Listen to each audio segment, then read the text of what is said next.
அஸ்ஸலாமு அலைக்கும் வியூவர்ஸ்.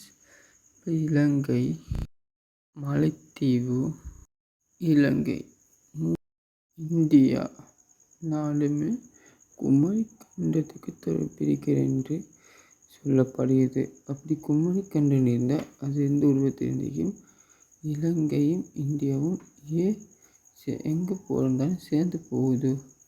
அப்படின்னா இலங்கைக்கு இந்தியாவுக்கு என்ன தொடர்பு? இந்தியாவுக்கு இலங்கைக்கு சின்னதாக ஒரு ஊர் இல்லாட்டி ஒரு நாடு ஒன்று இருந்திருக்கணும், காலப்போக்கில் அழிஞ்சிருக்கணும். அப்படின்ட்டு பார்க்கணும். குமரி கண்டத்தை ஒரு பெரிய நாடு, அவ்வளோ தொகை மக்கள் இருந்தாங்க என்று சொல்லி கடலுக்குள்ளே இதுவரை கண்டுபிடிக்கப்படவில்லை. அது மட்டும் இல்லை, இந்தியாவில் 2 ஊர்கள் அழிஞ்சிருக்குது. அந்த ஊரும் கூட நாங்கள் செக் பண்ணி பார்க்கும்போது இலங்கை இந்தியா ஜாயிண்டாக இடத்துல இருந்துக்குது. அந்த ஊர் அழிஞ்சினாலையும் கூட இந்தியா இலங்கை ஜாயிண்ட் கொஞ்சம் குறைஞ்சிருக்கலாம். இது மட்டும் இல்லாமல் இன்னொன்று ஸ்பெஷலாக இருக்கிறது.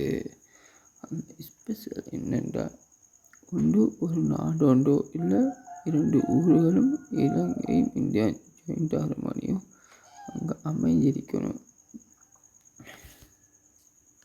அது மட்டும் இல்லைங்க, ஒரு கண்டம் அழிஞ்சா எங்கேயும் சொல்லப்படவில்லை. அது மட்டும் இல்லை, கண்டம் அழிஞ்சதுக்கான எந்த ஒரு ஆதாரம் இங்கே இல்லை.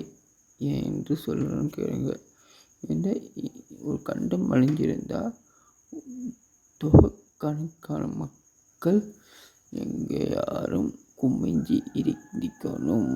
அப்போ அந்த மக்களின் போனங்கள் எங்கே, மக்கள்கள் எங்கே இருக்கிறார்கள்?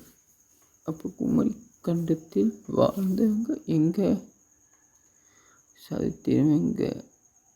அஸ்ஸலாமு அலைக்கும். நான் உங்கள் ஃபஸ்லு.